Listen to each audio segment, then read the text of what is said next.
Sud Radio, on parle auto, midi 13h, Laurence Perrault, Jean-Luc Moreau. Et ça y est, c'est fait, c'était hier soir. Bonne année tout le monde. Que l'année soit merveilleuse à tout point de vue. Amour, chance, surprise, amitié. Bonjour l'ami Jean-Luc. Bonjour Dame Laurence avec les yeux cernés. Bah oui, mais je suis désolée. Moi, le 31, je fais un peu la fête. Bonne année, tous mes voeux de tout. Ouais. Nos voeux de continuation de cette émission déjà, en espérant que Monsieur Patrick nous donnera un petit peu plus de temps. Ça y est, c'est dit. Et puis dans les bonnes résolutions, on a décidé de continuer de vous accompagner dans On parle auto. Vous, ça a été le 31, c'était cool? Oui, ça a été gentiment. C'est vrai qu'à votre âge, vous couchez tôt maintenant. Oui, c'est ça. À l'EHPAD, à 5h, on a fini de manger. Allez, émission spéciale, bonne résolution. Et moi, j'ai pris comme bonne résolution de continuer d'être fan de votre humour, donc tout va bien. Les bonnes résolutions pour qu'on fasse des économies en tant qu'automobiliste. On va faire des économies, oui, puisqu'il y a une certaine Laurence P. de Paris qui a dépensé beaucoup d'argent pour faire des cadeaux à Jean-Luc M. de Paris. Donc, elle a besoin de faire des économies. Ça va être nos bonnes résolutions 2022. On va faire des économies. On va faire des économies sur l'assurance, sur le contrôle technique, sur les pneus, sur les pièces de remplacement. Tout ça, suivez cette émission. On va vous faire gagner de l'argent. Ou plutôt, vous n'allez pas en dépenser. Plus. Ouais. Ça me plaît beaucoup, donc je vais rester totalement à l'écoute de Sud Radio. Vous nous retrouvez bien sûr sur la page Facebook de Sud Radio. Vous pouvez interagir en notre compagnie. Et puis, on est parti tout de suite. On va économiser sur notre assurance auto. Sud Radio, on parle auto et de sécurité. Avec Sécuritest, prenez rendez-vous en ligne pour votre contrôle technique dans un de nos 1000 centres sur securitest.fr. Oui, parce que tout a augmenté. Alors, si on peut faire un peu d'économie sur l'assurance auto... Oui, parce que vous savez, l'assurance auto, c'est obligatoire. Ouais. Bon, on va accueillir... Oui, on va accueillir Rami Karam, qui est le directeur général du site lesfurets.com, qui est un comparateur d'assurance. Alors pourquoi on parle d'un... Bonjour Rami, pourquoi on parle d'un comparateur d'assurance aujourd'hui? Bien simplement parce que vous avez peut-être remarqué, quand vous avez une voiture, vous la gardez longtemps, on ne change pas fréquemment d'assureur. Alors votre voiture vaut de moins en moins, mais votre prime, elle augmente systématiquement. On se dit, tiens, c'est pas normal, puisque ma voiture, elle vaut plus grand-chose, et je paye toujours autant, voire je paye plus qu'il y a quelques années. Donc on a tout intérêt, de temps en temps, pour sortir de la spirale infernale, de comparer les assurances, de remettre en fait ça sur le marché. La vraie question, c'est comment ça fonctionne un comparateur d'assurance? Est-ce qu'on peut changer d'assurance automobile à tout moment? Et c'est pour ça qu'on a notre invité avec nous. Au téléphone. Est-ce que ça va... Bonne année, Rémi Karam. Merci, bonne année. Rami, comment ça fonctionne un comparateur d'assurance d'ailleurs? Alors aujourd'hui, comment fonctionne un comparateur d'assurance? Nous, en tant que comparateur, nous avons des partenariats avec des assureurs et des courtiers. Donc si je prends l'auto, on n'est pas loin de 30 partenaires qui sont présents sur le panel. D'accord. Un client qui va venir chez nous va saisir ces informations relatives à son véhicule, à son passé de conduite. On parle à peu près entre 5 et 10 minutes d'informations à saisir. Et là, on va le connecter à tous les systèmes informatiques de nos partenaires. On lui restitue en temps réel des tarifs et des devis de nos partenaires pour que la personne puisse choisir. Et une fois la personne sélectionne, elle poursuit avec le partenaire en question en souscrivant en ligne ou par téléphone. Est-ce qu'on peut changer d'assurance à tout moment? Parce que c'est la question que les gens se posent, se disent ok, je veux bien aller voir, je veux bien aller voir les comparateurs, et puis effectivement, on va me proposer sans doute des tarifs qui sont inférieurs. Tiens, d'ailleurs, de combien on peut gagner? Je disais 30% tout à l'heure, c'est vrai ça? Alors aujourd'hui, un client, je peux vous citer les chiffres que nous avons. Nous générons à peu près à l'année pas loin de 2 millions de devis sur l'assurance auto. Donc on parle d'un volume très conséquent. Et sur les clients qui viennent chez nous, en tout cas dans les sondages que nous effectuons, les clients, ils économisent 360 € en moyenne à l'année. Ouf! Donc c'est quand même pas négligeable. Et excusez-moi Rami Karam, sur toute la France, parce qu'on sait très bien que les tarifs l'Île-de-France, Bordeaux, Strasbourg, Marseille, c'est différent, c'est une moyenne. Mais c'est quand même énorme. 360 €, c'est le chauffage, quoi. Voilà, ce qu'il faut savoir, c'est que les clients français sont plutôt fidèles à leur assureur. Ils changent d'assurance en moyenne tous les 6-7 ans. Alors qu'en réalité, ils ont plutôt intérêt à changer tous les 2-3 ans. Ce que nous conseille. Oui, évidemment, parce qu'ils passent chez vous et c'est ce qui génère du trafic. Mais est-ce qu'on peut changer d'assurance justement tous les ans, par exemple? Est-ce qu'on a le droit? Oui. Alors, la loi a évolué. Ce qu'on appelle la loi sur la consommation ou bien la loi Hamon. Elle permet à un client qui est détenteur d'un contrat d'assurance auto, après 1 an, de résilier à n'importe quel moment son contrat d'assurance. Et la bonne nouvelle, non seulement on peut le faire à n'importe quel moment, et en plus, le nouvel assureur, il peut prendre en charge les démarches de résiliation. D'accord. Donc, j'ai rien à faire. Question à l'envers, maintenant. quand les assurances, elles, nous résilient, parce que c'est arrivé à plein de gens, et pas que simplement quand on est coupable de ces accidents. Moi, ça a failli m'arriver. Vous savez que je me suis fait voler mon véhicule pendant les 2 mois de Covid, les 2 mois de confinement. Et du coup, comme la valeur de ma voiture dépassait une certaine somme de la valeur de l'assurance, de ce que les assurances acceptent de payer pour un assuré, j'ai reçu 3 mois après une lettre de « Au revoir, vous nous avez coûté trop cher », alors que j'étais la victime du vol. Bah oui, ça peut arriver. Donc comment ça se passe ? Des bris de glace, si vous en avez 3 de suite, votre assureur va résilier votre... Voilà, c'est ça. Comment il raisonne un assureur ? Un assureur va raisonner sur ce qu'on appelle un équilibre entre les sinistres, donc les montants qu'ils vont payer aux assurés, et les primes, donc les primes qu'ils vont collecter de vous, quand le client il paye son assurance. Ils vont toujours chercher à équilibrer ce ratio. Donc c'est pour ça que dans certains cas, ils peuvent se dire qu'il y a des clients qui seraient plus à risque.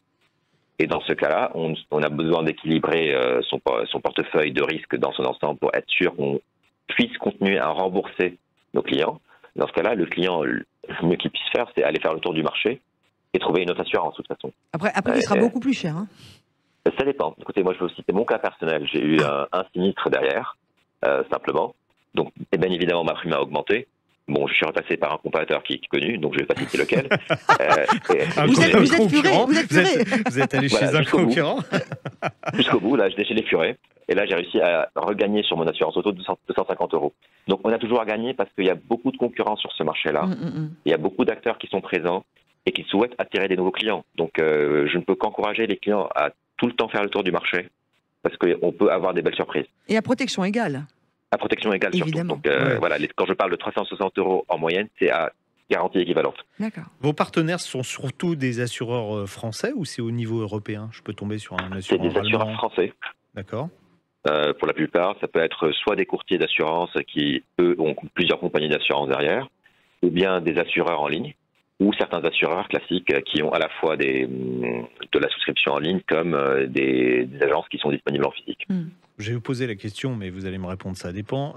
Ceux qui pratiquent les assurances, les tarifs les plus bas dans les assurances, c'est qui ? Vous allez me dire, voilà, ça dépend. Ça, je ne peux pas dévoiler un secret d'État, bien évidemment. Vous ne pouvez pas ? Non, mais surtout, ça va dépendre des profils. Pour le coup, ça dépend. Voilà, donc j'ai bien je voulais contourner la réponse, mais je vous dis ça dépend. Ça dépend surtout du profil, parce qu'il y aura des assureurs qui sont spécialisés, par exemple, dans les jeunes conducteurs. C'est ça, je voulais poser les questions des jeunes conducteurs, moi. Des assurés qui sont spécialisés dans les conducteurs sinistrés, comme il y a la majorité aussi des assureurs qui souhaitent avoir des bons profils, des clients qui ne sont plus jeunes conducteurs, par exemple, des clients qui sont à un bonus qui est très bon, donc ils n'ont pas de sinistre, ils n'ont pas d'historique derrière là-dessus. Ça dépend. Chaque assureur, il y a un positionnement différent. Puis il y a les régions aussi, après, j'imagine, selon là où les régions peuvent jouer sur la sinistralité, les vols et certains accidents. Dans des grandes villes, il y a plus d'accidents de véhicules que dans des petites villes, pour le coup, par exemple. Et il y a moins de vols également. Les comparateurs, ça fonctionne pour tous les types de contrats. J'entends par là pour les voitures particulières, mais aussi pour un usage professionnel. Alors nous, on est positionné uniquement sur le particulier aujourd'hui. D'accord. Donc sur le professionnel, c'est un autre métier pour le coup. Il y a des assureurs qui sont sur des flottes principalement. Et on est moins dans la comparaison plutôt que dans l'offre personnalisée qu'il faut offrir un parc de flotte. Bon, pour ceux qui arrivent sur l'émission, on parle auto de ce 1er janvier 2022. Donc on va sur lesfurets.com.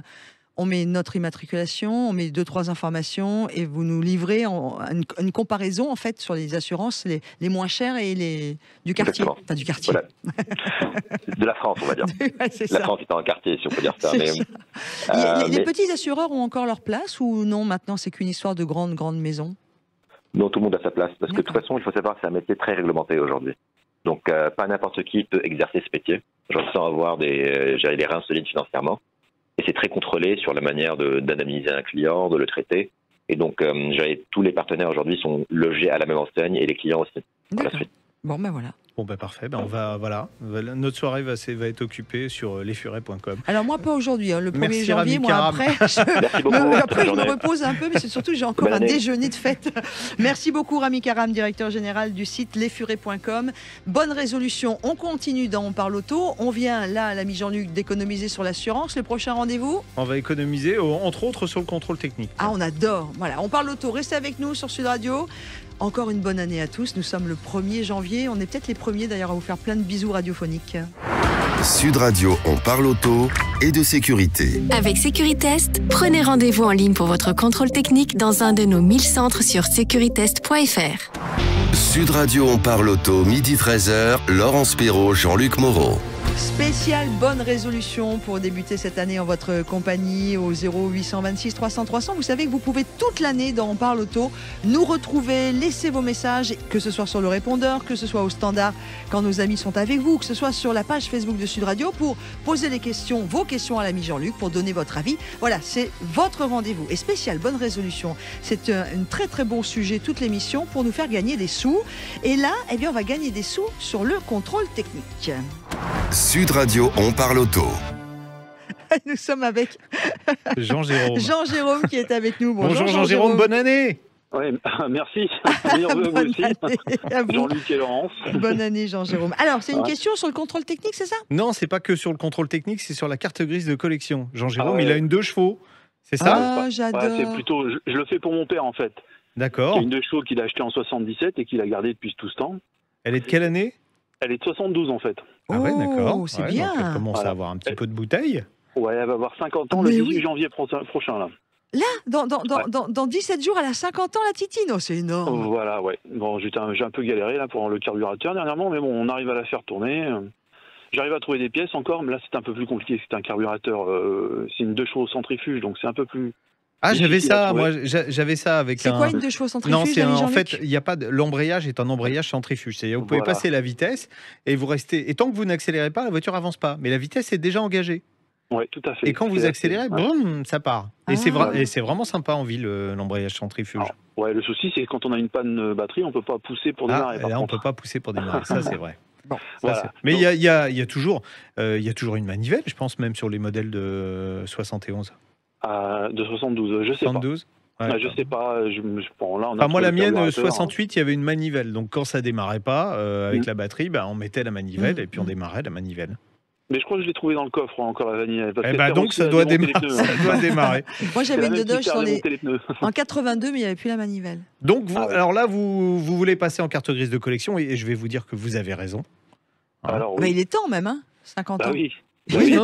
Non, mais mon père a 80 ans, donc il a eu du mal à se lancer, donc je l'ai fait pour lui. Et c'est un peu le parcours du combattant quand même.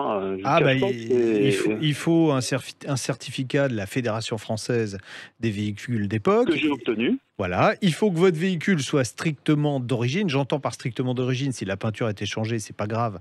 Mais vous ne pouvez pas avoir un moteur V8 dans la 2 chevaux, sinon ça passera pas en collection, puisque en collection, on considère que c'est du patrimoine. Donc du patrimoine, la voiture doit être le plus proche possible de l'état dans lequel elle était lors de sa sortie d'usine. Donc il y a ça. Donc on va vous demander, je pense que vous avez rempli une attestation sur l'honneur, comme quoi le véhicule est bien en configuration d'origine. Il faut un contrôle technique qui est moins de 6 mois, et puis après il faut s'armer de patience et puis aller sur le site de la NTS et puis remplir. Alors normalement, si vous avez tous les bons papiers, ça pose pas de problème, mais ça peut être long, ça peut durer 2 mois, 3 mois. Mais vous verrez, au final, c'est beaucoup d'avantages. Alors, pourquoi on a parlé d'économie? Oui, là, je suis perdu, là. Parce que, une fois que vous serez en carte grise de collection, alors d'abord, vous pourrez garder des plaques noires. Sur la 2 chevaux, c'est vrai que c'est plus sympa d'avoir des plaques noires. Et puis surtout, vous passerez un contrôle technique tous les 5 ans, au lieu de passer un contrôle technique tous les 2 ans. Et c'est un contrôle technique allégé, c'est-à-dire qu'il sera moins regardant. Par exemple, la 2 chevaux, un coup on freine, ça tire à droite, l'autre freinage, ça tire à gauche. Ça freine jamais vraiment droit parce que c'est des freins à tambour sur les 4 roues. Au contrôle technique, ils tiendront compte de ça si la voiture est en carte grise de collection. Donc s'il y a un déséquilibre plus important, ça passera mieux. Vous n'avez pas non plus ce qu'on appelle les défauts critiques qui vous empêchent de repartir avec la voiture. Donc c'est beaucoup d'avantages. Vous n'avez pas de restriction de circulation. Tiens, les vignettes critères, ça ne s'applique pas pour les véhicules en carte grise de collection. Vous pouvez continuer à rouler dans Paris si vous voulez, en dehors des pics de pollution, ce qui paraît normal, bien évidemment. Mais donc de 8h à 20h en semaine, de 8h à 20h en semaine, vous pouvez rouler avec votre Dodoche. Le seul truc, c'est que quand elle est en carte grise de collection, on n'a plus le droit d'utiliser votre véhicule professionnellement. Si vous êtes taxi, la 2 chevaux, vous ne pourrez pas l'utiliser. On peut se rendre quand même au travail avec. Alors, le trajet de travail, c'est juste limite quand même. Mais votre père, s'il a 80 ans, normalement, il ne doit pas aller au travail. Non, mais c'est pour vous, Jean-Jérôme, que vous vouliez prendre. Attention, il nous reste quelques secondes. Quelle couleur elle est, la Dodoche? Elle est grise, elle est entièrement d'origine. Et d'ailleurs, pour la FFFJE, il faut même aussi prendre une photo. Oui, il faut des photos. Oui, bien sûr. Dans le véhicule, c'est génial. Des photos, il faut des photos du moteur. Donc, et tout. pour nos bonnes résolutions, pour conclure, si vous avez une vieille auto, on passe en carte grise de collection, on fait des économies sur le contrôle technique une fois tous les 5 ans au lieu de tous les 2 ans. Et on n'est pas embêté par les vignettes ceux qui veulent nous empêcher de rouler. Exactement. Avec nos vieilles tétines. À ceci près que là, je suis obligé de faire un nouveau contrôle technique pour la carte grise. Ah oui, parce que l'autre était trop vieux, c'est ça? Non, il a moins de 2 ans. Non, mais 6 mois. Il faut un contrôle technique de moins de 6 mois. Donc là, il avait 1 an et demi. Donc pour demander à la carte grise, il faut que je fasse un nouveau contrôle technique. Donc on va payer encore un contrôle technique. Et après, on va refaire un contrôle technique dans 2 ans. Et c'est seulement après celui-ci qu'on fera les contrôles techniques tous les 5 ans. Normalement, non. C'est ce qui est stipulé sur la NT. Moi, ce que je vous propose, Jean-Jérôme, c'est de passer un petit coup de fil à l'ami Jean-Luc hors antenne. Vous en discuterez. Je pense qu'il y a des petites choses qui vont encore vous faire gagner encore plus d'argent. Vive Jean-Luc Moreau sur Sud Radio dans On parle auto. On vous embrasse et encore une bonne année. Merci et meilleurs vœux à vous aussi. Merci. Salut Jean-Jérôme. Bonne journée. Au revoir. Allez, à suivre, ce sera l'essai de la semaine. Et là, on va vous faire aussi économiser en roulant électrique. C'est à suivre sur Sud Radio. Sud Radio, on parle auto et on prend le volant. Et dans nos bonnes résolutions de ce jour du 1er janvier, bonne année à ceux qui nous retrouvent et qui nous rejoignent sur Sud Radio dans On parle auto. On va économiser en roulant électrique avec l'essai de la semaine. Ouais, je commence par le prix, tiens, pour une fois. On va parler du Skoda Enyaq EV50. Okay. Et vous savez que quand on parle de voitures électriques, on dit oui, mais les gens n'ont pas les moyens d'acheter des voitures électriques. Bon, c'est un SUV familial, c'est un cousin technique du Volkswagen ID4. C'est un grand SUV, 4,58 m, un grand coffre, 585 litres, un grand empattement qui garantit beaucoup de place à l'intérieur. Donc c'est une vraie voiture familiale qui vaut, dans cette version de base, 36 050 €. Si vous enlevez 6 000 € de bonus écologique, vous arrivez donc à 30 050 €. Et le premier Peugeot 3008, qui va être un concurrent, démarre à plus de 32 000. Et si vous rajoutez les équipements équivalents au Skoda, vous serez même 5 000 € plus cher. Donc, on peut considérer... Alors, la vraie question, c'est est-ce que c'est aussi polyvalent qu'un Peugeot 3008 ? C'est ça qu'on va détailler justement dans notre essai. Donc on part bien sur le prix. Pour une électrique, déjà, on est bien. On va être, on va dire à la louche, 4 000 € moins cher qu'un modèle thermique équivalent. Voilà. Ça, c'est le postulat de départ pour une voiture neuve. Alors notre modèle, c'est le modèle de base avec petit moteur, petite batterie. Malgré ça, malgré qu'il soit de base, la finition, elle est vraiment très bonne. J'adore les Skoda à l'intérieur.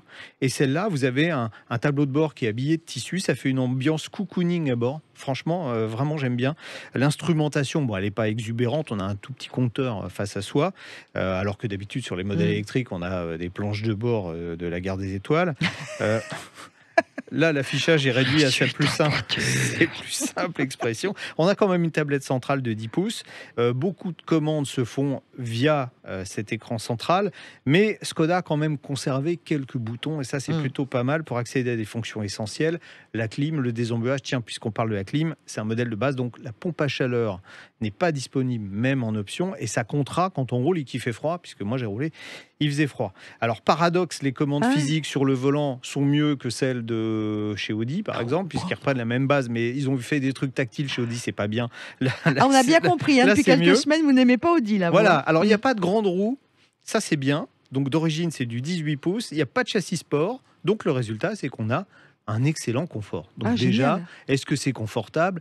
Oui. Est-ce que c'est aussi confortable qu'un 3008 ? Oui. Mais est-ce qu'on va aller aussi loin ? Voilà, alors après, moteur de base, 150 chevaux, 220 Nm de couple, ça ne permet pas des accélérations aussi canons que les véhicules électriques qu'on essaye d'habitude. Ça fait quand même 0 à 100 en 11 secondes 3 parce que la voiture pèse pas loin de 2 tonnes. Est-ce que c'est aussi performant qu'un Peugeot 3008 ? Réponse non. Oui. Oui. Joli. Oui, parce qu'il est plus puissant. Le 3008 en base, il est à 130. Là, on est à 150 chevaux. Donc oui, la tenue de route, c'est un petit peu moins précis qu'un 3008, mais c'est bien. Alors là où ça va coincer, bien évidemment, on s'en doute, c'est en termes d'autonomie. On a une batterie qui fait 52 kWh utile. La consommation moyenne, j'ai relevé 19,5 kWh au 100 km. Ça veut dire qu'on fait entre 250 et 300 bornes. Alors évidemment, c'est beaucoup moins qu'avec un modèle thermique. En plus, cette version de base a une recharge en courant continu sur les fameuses bornes Ionity ou sur des réseaux ultra rapides à 110 kW. C'est moins que les autres modèles de la gamme. Et son chargeur interne en option à 690 € peut aller jusqu'à 7,2 kW. C'est moins que les 11 kW des autres modèles du dessus qui prennent du triphasé. Vous allez me dire, c'est un peu technique. Mais pourquoi je veux en arriver là ? Simplement parce que cette version a 36 050 €, avec quelques options. Moi, mon modèle était même à 41 000 €. Et pour 42 000 €, vous avez la version 60. Donc, il y a toujours, vous enlevez 6 000 € de bonus. Hein. Voilà. Donc, vous avez la version 60 qui fait 180 chevaux, donc plus puissante, surtout 300 Nm de couple, donc il y a plus de couple, une batterie de 60 kWh, plus d'équipement, une vitesse de charge plus rapide. Donc, oubliez le modèle de base, prenez le modèle au-dessus, il sera plus performant, là, pour le coup, que notre 3008 de comparaison, à peu près au même tarif, et presque aussi polyvalent. Alors je dis presque parce qu'évidemment, si vous faites que de l'autoroute des grands trajets, vous oubliez ça. Mais si vous faites une fois par an un grand trajet et que vous faites de l'urbain d'habitude, vous aurez donc une autonomie qui sera supérieure et là, ça le fera. De l'urbain ou de la petite campagne parce qu'on habite dans un joli village. Donc, on est plutôt fan de la voiture ? Ouais, c'est plutôt bien. Moi, je dirais que dans le giron de tous les modèles Volkswagen, c'est celui-là qui est le plus abouti. Skoda Enyaq IV50. Bon, vidéo pareil. Voilà, sur la page YouTube de Sud Radio avec l'ami Jean-Luc et sa super petite caméra. On m'a fait des compliments sur vos vidéos toute la semaine. Plein de gens m'ont dit tiens, je suis allé voir ton collègue sur Sud Radio, ses vidéos sur YouTube, c'est drôlement bien. Je fais tout seul quand même, je précise. Vous voyez, la bonne résolution pour moi cette année, c'est d'être gentil avec vous. Allez. Mais sincère. On va économiser encore. Oui, c'est spécial en économie, spécial les bonnes résolutions. On va parler de voitures et d'environnement. Et là, on va parler aussi de pièces d'occasion. À tout de suite. Back2Car, première marque de pièces issues de l'économie circulaire, présente Sud Radio, on parle auto et d'environnement. Et pour parler d'environnement et de bonnes résolutions d'économie, c'est Luc Fournier qui est directeur d'activité chez Back2Car que l'on retrouve ce midi. Bonjour Luc Fournier. Et bonne année. Et bonne année. Merci, j'aurais presque pu dire bon anniversaire, c'est bientôt. On rappellera alors. Bon, Luc, on l'a vu au mois de décembre, l'univers de la pièce d'occasion s'est plutôt professionnalisé, s'est organisé avec des nouveaux acteurs qui s'adressent, alors c'est votre cas, enfin, aux particuliers. Bon, mais là, on va rentrer dans le concret. Quelles économies on peut faire en utilisant des pièces de réemploi ? Est-ce que vous avez des exemples très concrets à nous donner ? Oui, donc j'ai relevé deux fiches prix pour deux véhicules différents. Donc, dans un premier temps, un C3 Picasso 2010 et ensuite une DS3 2019. Ah bah tiens, DS3, ça intéresse Laurence. Allez-y. Allez, on y va pour une DS3. Allez, 2019. Si je prends une boîte de vitesse automatique, elle coûte chez le constructeur 5 741 € hors taxe. Chez Back2Car, c'est 2200. Ah, plus de la moitié. Ah ouais. Moins. Et on est d'accord, elle est garantie, la boîte, hein ? Alors, oui, alors tout à fait. Alors, la particularité de notre offre Back2Car, c'est que la qualité de notre process industriel fait que on a mis en place une garantie de 2 ans qui est identique à la pièce neuve. Donc, ça couvre totalement le risque pour le consommateur. D'accord. Est-ce que ça existe déjà ? Parce que quand on a fait la première émission, moi j'ai eu des retours me disant mais ça existe déjà depuis longtemps. Il y a plein de gens dans la casse à côté de chez moi, on y va et puis on trouve des pièces. Et puis il y a des sites internet où on arrive à trouver des pièces. Qu'est-ce que vous apportez de nouveau, vous, en plus ? De différent, Alors, il y a plusieurs choses. Déjà, lorsqu'un particulier se déplace dans une casse automobile, 2 fois sur 3, il revient bredouille puisque la pièce est référencée informatiquement, mais elle est stockée sur un parc. Par exemple, voilà, c'est la différence, c'est que le casseur du coin va référencer 800 pièces virtuelles et en cas de choc frontal, malheureusement, le pare-choc avant est référencé, mais lorsqu'on va sur le parc, il est inexploitable. Notre différence à nous, c'est que tout ce que nous mettons sur notre site internet a déjà été démonté, nettoyé, référencé, packagé et garanti, etc.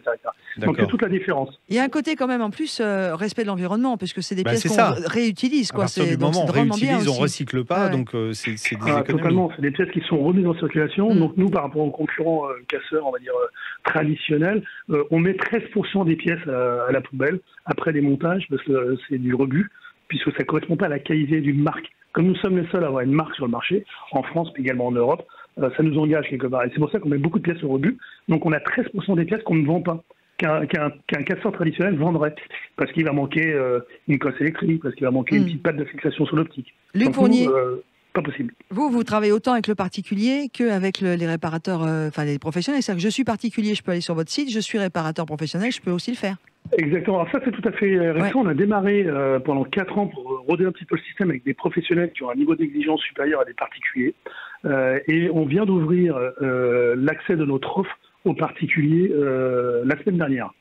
Vous avez vu, je suis dans les temps. Hein. Ouais, bravo. Toujours. Donc, on avait le deuxième exemple, parce qu'on a fait la DS3. Qu'est-ce que vous nous aviez préparé comme exemple? Alors, sur le Picasso? J'ai sorti une C3 Picasso de 2010, bon, un optique, un phare avant droit, 306,86 pour être précis, et 67,73 pour être précis également chez Back2Car. Ah bah donc Laurence peut continuer à se garer à l'oreille alors. Finalement, exactement. Monsieur, je suis la reine. Non, je suis la reine du créneau. Attention. Et comment on peut expliquer un écart comme ça de créneau? Non, pas de créneau, mais de prix. Le phare, là, c'est carrément, c'est quoi? C'est 5 fois plus. Ouais, oui, c'est du réemploi. Hein. En même temps, c'est juste ça, à mon avis, c'est du réemploi. Parce que c'est du réemploi. Exactement, ce sont des pièces qui sont extraites de véhicules que nous récupérons auprès des compagnies d'assurance, donc des véhicules accidentés. Et puis, il y a aussi un marché de l'occasion où les recycleurs vendent un petit peu en fonction de la météo, donc il n'y a pas forcément de prix. Donc nous, on essaye de mettre un prix qui soit cohérent en fonction de l'offre et de la demande, mais le marché est quand même tiré vers le bas. Tant mieux pour les consommateurs. Oui, évidemment. Comment je fais pour commander des pièces? Alors, je peux passer directement sur votre site ou je peux passer par mon réparateur? Comment je fais? Je lui demande les deux. Alors, il y a une petite particularité et une innovation que je souhaiterais souligner dans cette émission, mais pour répondre à votre question, c'est tout simple, c'est www.back2car.fr, donc BACK, le chiffre 2, CR.fr. Et auquel cas, vous êtes particulier, vous achetez directement sur le site internet, vous êtes professionnel, vous adressez un réparateur qui a accès également à son accès professionnel, il peut commander une pièce Back2Car. Dans les deux cas, le prix est le même. Ouais. La petite différence sur le site particulier, c'est totalement innovant, c'est qu'en fait, on va mettre en relation le particulier qui va de fait acheter une pièce 75% moins chère et on va l'accompagner vers 2600 garages que nous connaissons bien, qui sont agréés pour poser ces pièces-là. Donc, le particulier, on le met en relation pour assurer le fait d'acheter une pièce d'occasion avec un réparateur agréé qui va lui proposer un prix de pose, un prix attractif. C'est hyper abouti. Hein. Franchement, c'est très abouti. Ouais, donc, on va faire vraiment des économies. Des vraies économies, à partir de l'année prochaine. Ouais, on avait vu, la France est plutôt pas mal située justement dans la pièce de réemploi en Europe. Alors oui, en termes de recyclage, oui, puisque nous recyclons 95% de la masse de la voiture, donc on est les meilleurs élèves en termes de recyclage. Par contre, en termes de vente de pièces d'occasion, on est plutôt très en retard, voire les derniers de l'Europe. Ah oui. En France, on va dire que 3 pièces sur 100, c'est la pièce d'occasion. L'Angleterre, c'est 8. La Scandinavie, c'est 15. L'Espagne, c'est 20 pièces sur 100. Les États-Unis, c'est 1 pièce sur 4. Ah ouais, je suis sur le site, j'hallucine. Hein, un capot Renault Laguna. Non, c'est pas possible ça. 39,60 €. Moi, je peux peut-être l'augmenter alors. Non mais, Renault Capot, Renault Laguna Estate sur votre site, 39,60 €. Eh ben voilà, tiens, une idée de déco dans le salon. Un capot de Renault Laguna. Non mais c'est dingue. En plus, vous le commandez aujourd'hui, vous l'avez demain. Ah oui, c'est ce que je voulais vous poser. Et les frais de livraison, parce que c'est des grosses pièces, donc je paye en plus les frais de livraison parce que c'est lourd. Oui, alors exactement, pour un particulier, c'est 25 € de frais. Ça va, un forfait de 25 €.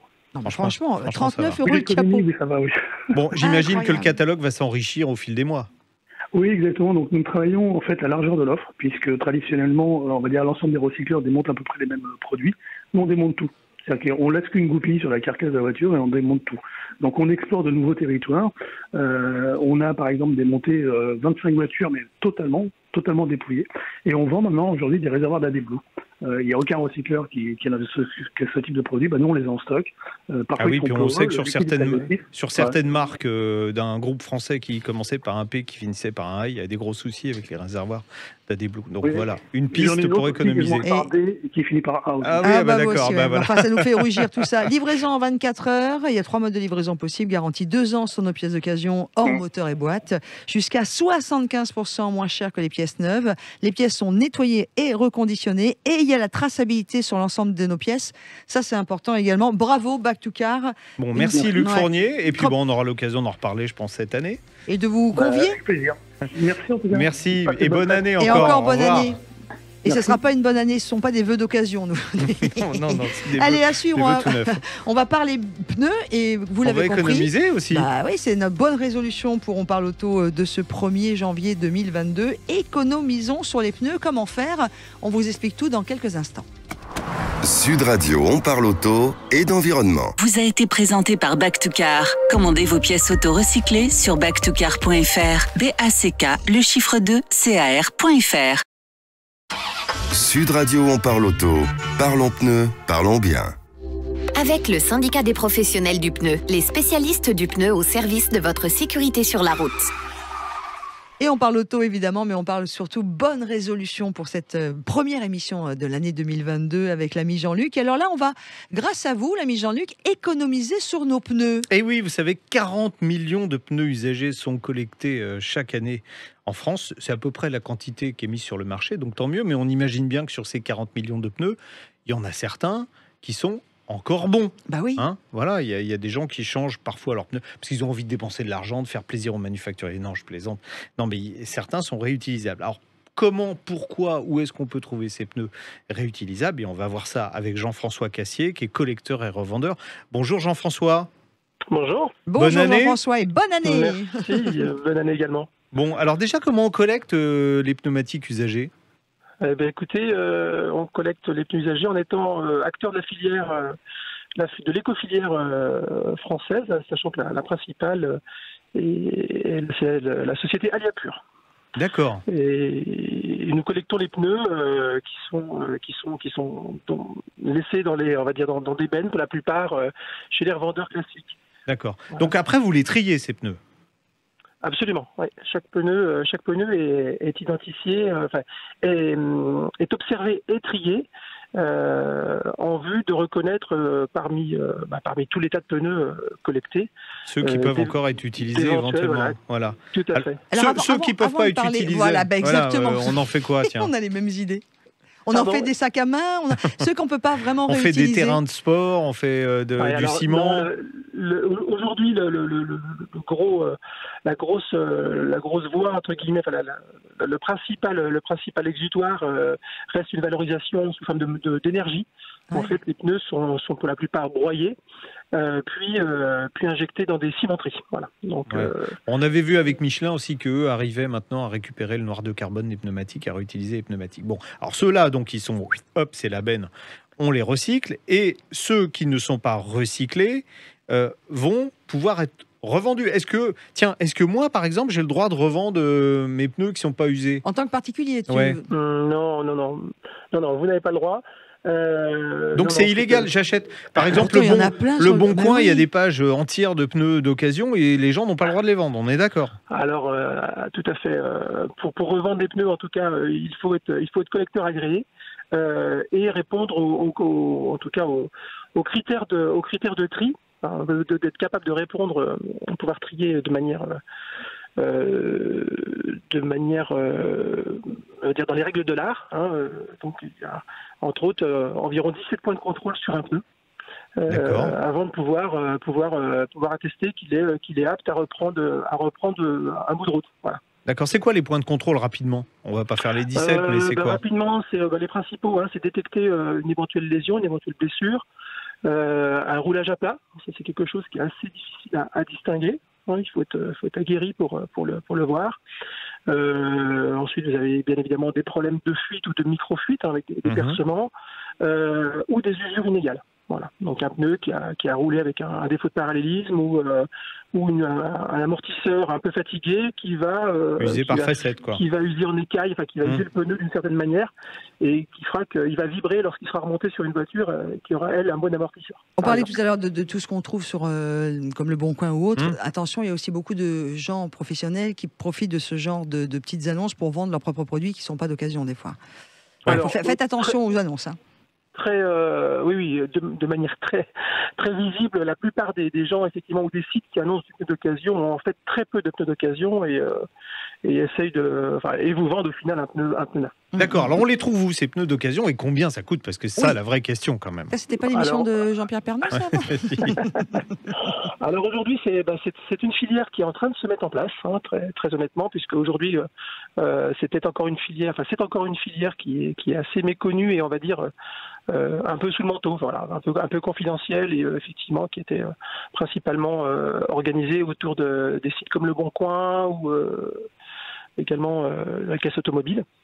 Donc c'est une filière qui est en train de se structurer et de se mettre en place, donc avec entre autres une légitimité pour le pneu d'occasion que l'on appellera d'ailleurs pneu de réemploi, donc qui aujourd'hui est un objet qui jouit d'une normalisation AFNOR. Donc c'est une norme qui est parue